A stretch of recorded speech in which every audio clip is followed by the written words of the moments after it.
Fala, fala, amante da biologia, tudo bem com vocês? Bom, sejam bem-vindos a mais uma aula aqui do canal e dessa vez trabalhando um novo módulo de biologia celular, tendo em vista que a gente acabou de terminar o módulo de bioquímica. Nós vamos ver um pouquinho mais sobre a história da microscopia, a gênese da biologia celular e também vamos falar um pouquinho sobre os organismos celulares distintos, os procariontes, os eucariontes. E desde já eu peço, claro, que vossas senhorias se inscrevam no canal, compartilhem os vídeos com seus colegas e deixem o like aí nessa nossa produção artístico-cultural chamada de videoaula. Beleza?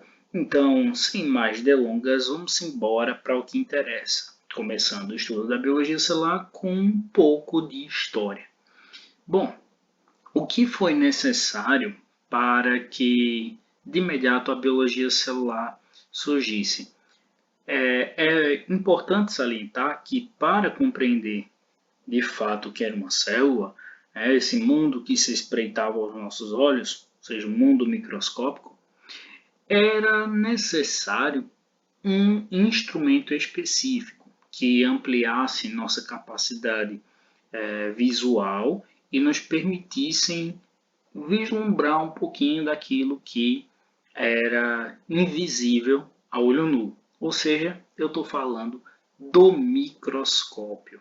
Foi necessária a invenção do microscópio para que de imediato eu pudesse enxergar os organismos celulares.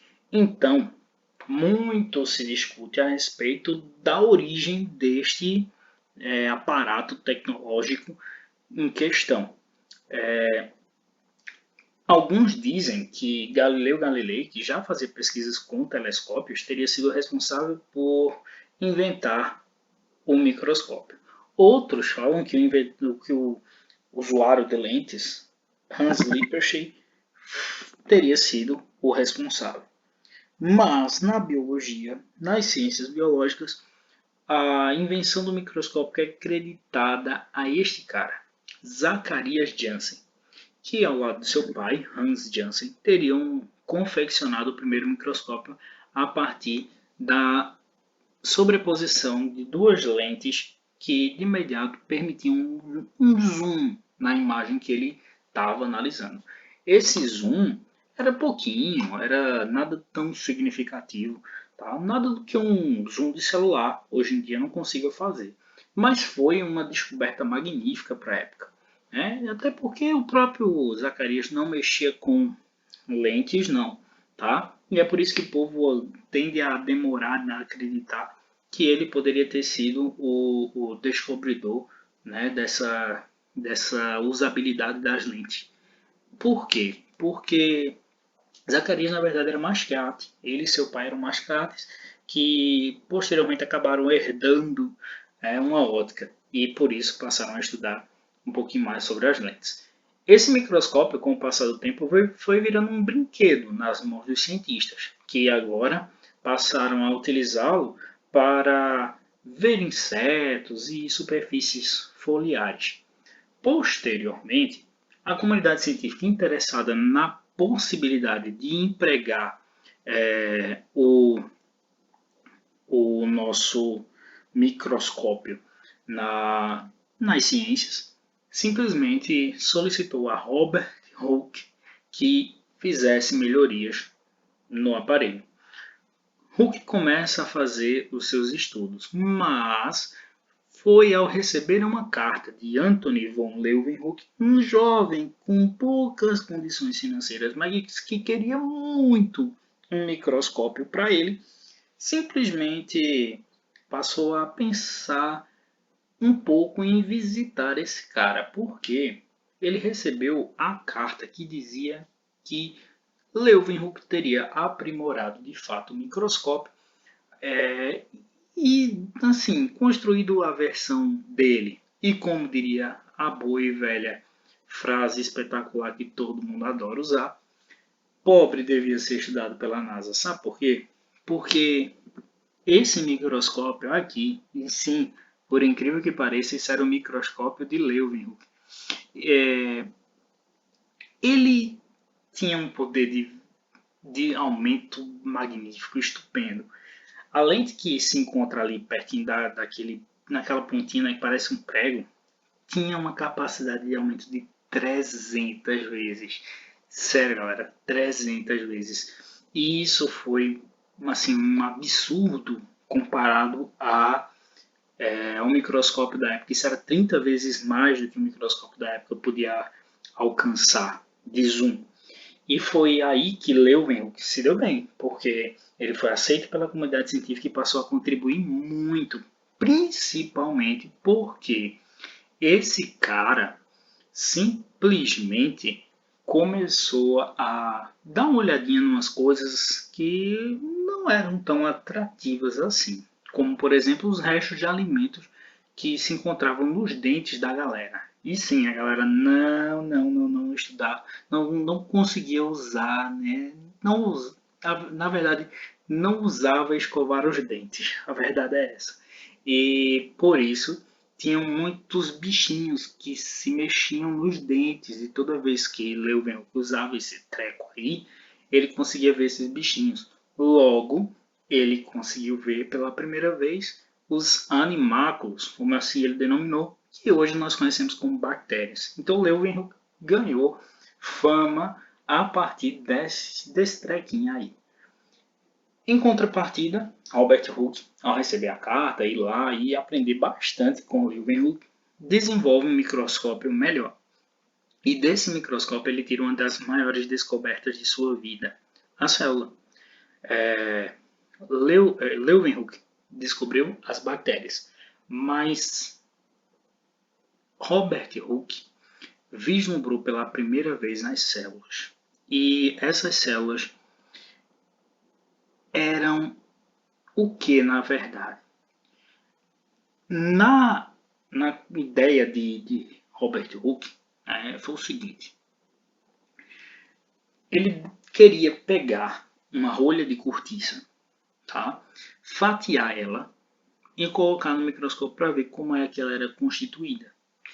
E o legal foi que, ao vislumbrá-la, você pode ver aí na imagem, ele viu um bocado de quadradinho. Esses quadradinhos pareciam os quartos vazios que os monges tinham naquela época. E esses quartos eram chamados de celas, no diminutivo, célula. E foi daí que surgiu o termo célula. Posteriormente, Matthias Schlenden e Theodor Schwann passaram a estudar simultaneamente, meio que sem combinar, um pouco mais sobre organismos distintos. Schlenden passou a analisar vegetais. Ele passou a fazer cortes histológicos em vegetais e analisá-los em microscópio. Enquanto Theodor Schwann passou a analisar os tecidos animais. E ao cruzar as informações, trocarem algumas cartas provenientes justamente das ideias de Schlenden, os dois chegaram a uma conclusão em comum e publicaram um estudo juntos. O estudo que ficou conhecido mundialmente como a teoria celular, a qual diz que todo organismo vivo, para ser considerado vivo, tem que ser constituído por células, beleza? Então, eles foram os propositores da teoria celular. Saindo dessa parte da história, eu quero apresentar a vocês alguns tipos celulares, como por exemplo os procariontes. Os procariontes são nada mais nada menos que organismos unicelulares que de imediato não apresentam uma estrutura muito importante, que é o envoltório nuclear. O professor, mas se é tão importante assim, por que eles não apresentam? Fácil, porque eles não precisam, tá? Eles são bem simples e não ter envoltório nuclear não impede que eles permaneçam vivos e possam desenvolver suas atividades normalmente. Os organismos procariontes são aqueles que não apresentam envoltório nuclear, delimitando o material genético e separando-o do meio citoplasmático. Como é que eu vou saber, Gabriel, quem é procarionte? Simples. Preste atenção nos termos, tá? Pro significa antes, é o prefixo para antes. E carionte vem de carioteca. Vamos falar sobre carioteca. Antigamente, o envoltório nuclear, ou seja, a membrana que constitui o núcleo, era denominada carioteca. E por isso, o procarionte é aquele que veio antes da carioteca, que não tem a carioteca, certo? Até aí tudo bem. Só que agora eu vou falar sobre um erro de definição que gerou uma espécie de ressignificação de termos. Como assim? Carioteca significa o quê? Oteca significa lugar de armazenamento. Cario vem de cariótipo. Então, a carioteca significa o local que armazena o cariótipo. O que é cariótipo? É o conjunto de cromossomos de uma célula. Então, carioteca é o local de armazenagem de cromossomos. Mas os cromossomos só se formam quando os núcleos celulares se desfazem. Então, eu não posso dizer que o envoltório nuclear é o lugar de armazenamento dos cromossomos, porque quando eles se formam, o núcleo já não é necessário e ele se desfará em breve. Então, não é o lugar que armazena o núcleo, ou os cromossomos, perdão, e sim o lugar que armazena o material genético, tá? O DNA, e em suas diversas formas. Então, é um termo meio errado. Portanto, a gente utiliza mais envoltório nuclear. Hoje em dia, envoltório nuclear, mas durante muito tempo foi utilizado carioteca, carioteca, carioteca. Então, vocês ainda podem encontrar em livros, né, outras videoaulas, ou até mesmo o professor de vocês mencionar em algumas questões, talvez, o termo carioteca. E relaxa, tá certo do mesmo jeito, tá bom? Estou trazendo um pouquinho de história para que você compreenda por que de agora em diante nós devemos chamar de envoltório nuclear. Nessa perspectiva, quem são os organismos procariontes? As bactérias, tá? O professor, mas elas não têm núcleo? Não necessariamente. Elas têm um nucleoide, ou um falso núcleo, uma região central onde o material genético está. Quer ver? Olha aí na imagem. Você pode ver que o material genético, que é esse laranja, né, um amarelo forte, está exatamente no centro da figura. E, porventura, o material genético é um falso núcleo, já que está centralizado. Beleza? Ao redor desse material genético, nós temos o citoplasma. E sobre o citoplasma eu tenho curiosidade para falar já já. Nesse citoplasma estão imersos também os ribossomos, as únicas organelas presentes no organismo celular procarionte. Todas as outras organelas são exclusivas de células eucarióticas.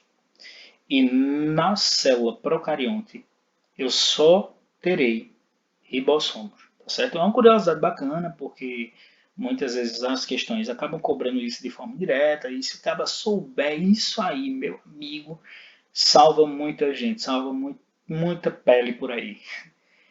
O flagelo é facultativo, tá? Algumas bactérias vão ter, outras não, então não vou me atrelar muito aos detalhes dessa figura em específico. Eu quero falar mais do DNA, que está em formato de nucleóide, né, um falso núcleo, que é um cromossomo circular, porque ele não tem pontas, tá? Ele é conectado, então ele é um círculo. Esse enovelado aí, se a gente esticar bem direitinho, separando, ele vai formar uma espécie de material circular. Ao lado dele, nós temos os ribossomos, que são as organelas produtoras de proteína. Nós vamos ter uma membrana reunindo todo esse material e englobando ele dentro dela. E fora dessa membrana a gente ainda vai ter uma parede celular. Sim, procariontes têm a presença de parede celular. Ô professor, mas a gente viu que parede celular era de plantas. Lá no fundamental a gente viu isso. Eu sei que você pode ter tido uma ênfase maior na parede celular quando em se tratando de vegetais. Mas, minha gente, outros organismos têm parede celular. É um dos erros que muita gente começa a cometer, porque às vezes a gente simplifica tanto que acaba errando. Como assim? Muitas vezes, por omitir algumas informações para não ficar muito volume de informação, a gente acaba sendo induzido ao erro. Outros organismos têm sim parede celular, com composições inclusive diferentes, porque vocês com certeza já ouviram dizer que a parede celular vegetal é formada por celulose, mas a de bactérias é formada por uma substância chamada peptidoglicano. Peptidoglicano, beleza? Então essa substância formará a parede celular das células procariontes. Professor, outros organismos têm parede celular? Tem, por exemplo, os fungos, que têm outra substância constituindo essa parede, que é a quitina, tá? Eu, inclusive, aconselho que vocês anotem essas informações. Talvez eu até trabalhe elas mais para frente, mas é legal você anotar elas aí no cantinho do teu caderno, tá? Além disso, é importante salientar que os organismos procariontes têm organização, sim. Que alguns dizem, os organismos procariontes eles têm material genético desorganizado. Não, não é desorganizado, é organizado sim. A questão é que ele não está envolto em uma membrana nuclear. Fechado? Lembrem-se disso. Bom, seguindo, a gente tem agora os organismos eucariontes. Esses organismos eucariontes são aqueles que apresentam a membrana nuclear, que outrora era chamada de carioteca, delimitando o material genético, separando-o do meio citoplasmático. Como exemplo, nós temos os protozoários, os fungos, as plantas e os animais. E aqui está a nossa célula animal. Uma célula animal, né? Eu vou falar um pouquinho sobre as diferenças de células um pouquinho mais para frente. Mas eu quero que vocês percebam que aí nós temos várias outras organelas. Ribossomos, peroxissomos, mitocôndria, complexo de Golgi, lisossomos, o retículo endoplasmático liso, o retículo endoplasmático rugoso, os centríolos, o vacúolo e o núcleo. Poxa, o núcleo? O núcleo é uma organela? Sim, o núcleo é uma organela. Vamos conversar sobre uma definição errada que a gente aprendeu e depois eu falo sobre o núcleo. Vocês pensam aí, vão raciocinando, eu vou falar um negócio que vocês vão completar na mente de vocês. Fechado? Bora lá. Toda célula é constituída por membrana, citoplasma e... Se você disse núcleo, você errou. Professor, mas eu aprendi assim, não sei o que. Relaxa. Vê só. A gente acabou de falar de um organismo que é uma célula e que não tem núcleo. Tem um nucleóide, que é o organismo procarionte. Se ele não tem núcleo, então nem toda célula é constituída por membrana, citoplasma e núcleo. Está errado. Toda célula eucarionte é constituída por membrana, citoplasma e núcleo. Mas, se for para generalizar, eu vou dizer assim, que toda célula é constituída por membrana, citoplasma e material genético. E melhor, além da membrana, né, nós temos o citoplasma. E esse citoplasma é o que, na verdade? O citoplasma é tudo que estiver dentro da célula, tudo que estiver dentro da membrana. É todo o conteúdo que a membrana delimita. E o pessoal tem a mania de dizer assim, o citoplasma é a parte fluida de dentro da célula. De jeito nenhum. O citoplasma não é o fluido necessariamente. Ele também terá o fluido como seu componente. Como assim, professor?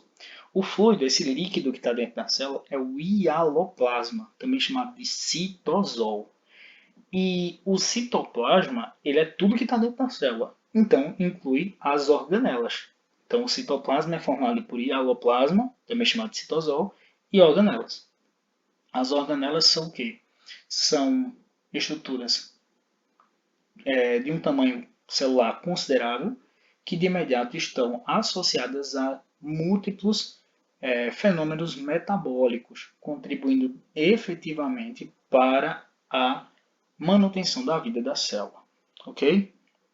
E aí, se tudo que está dentro da célula faz parte do citoplasma, o núcleo também faz parte do citoplasma e mais, o núcleo é pertencente ao grupo das organelas. Por quê? Porque ele também contribui para a realização de processos metabólicos em prol da vida da célula. E por fim, melhor do que dizer que toda membrana é formada por membranas, toda célula é formada por membranas citoplasma e núcleo, melhor trocar núcleo por material genético, que toda célula tem que ter, beleza? Por fim, eu quero discutir com vocês um pouco mais sobre as células vegetais e células animais. Embora, muitas vezes, os professores têm a mania de apresentar célula procarionte, aí bota a bactéria. Célula vegetal, animal e acabou.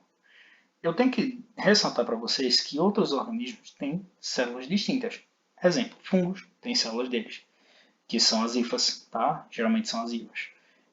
Nós temos células de protozoários, nós temos células de algas, nós temos células distintas dessas que a gente está falando. E mais, essas que a gente está falando ainda podem se diferenciar. Existem vários tipos de células bacterianas, existem vários tipos de células vegetais, vários tipos de células animais e por aí vai. Mas o ponto-chave é as células vegetais. E as células animais têm algumas diferenças que são muito importantes de serem analisadas neste momento para que vocês de fato compreendam o que eu quero dizer e possam seguir tranquilos nessa aula de hoje, tá? Vamos lá.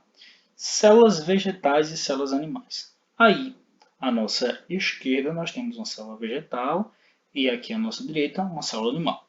O que tem na célula vegetal que não tem na célula animal? Ela possui parede celular, tá? Que é essa estrutura aí em verde, mais grossinha, né? Que dá uma forma mais quadrática a essa célula, né? Mais retangular a essa célula. Além disso, elas armazenam a energia, né? A substância, o açúcar, que vai dar origem ao ATP dela, a energia dela, na forma de amido, tá? Então, para isso, ela tem os amiloplastos, que são plastos que armazenam amido, ok?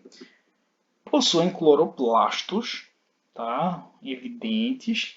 Além disso, as suas formas mais simples apresentam centríolos, mas as mais complexas não. Por exemplo, plantas mais simples como os musgos, as samambaias, né? As briófitas e pteridófitas, falando mais especificamente, elas serão portadoras de centríolos, que é essa organelazinha que eu vou marcar aqui, ó, com a nossa caneta mágica, tá? É essa organelazinha aqui, beleza?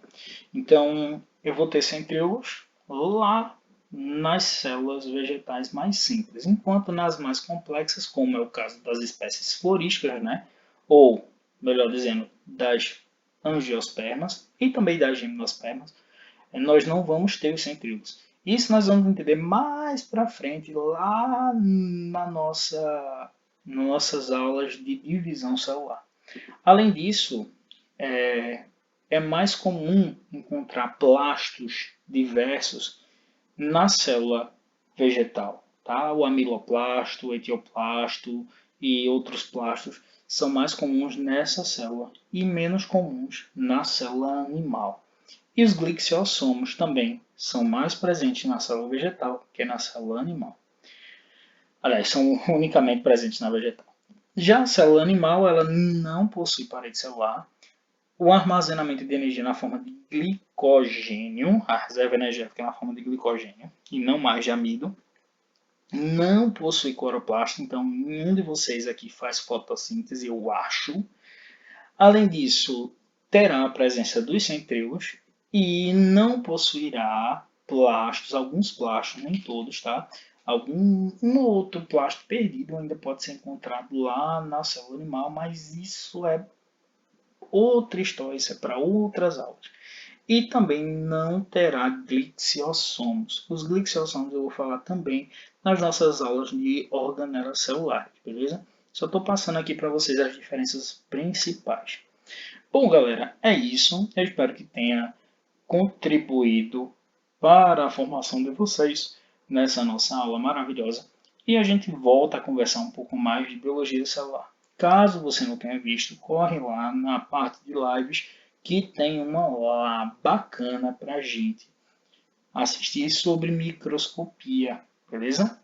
Então eu vou ficando por aqui. Um cheiro, um abraço, valeu e até mais. Tchau, tchau.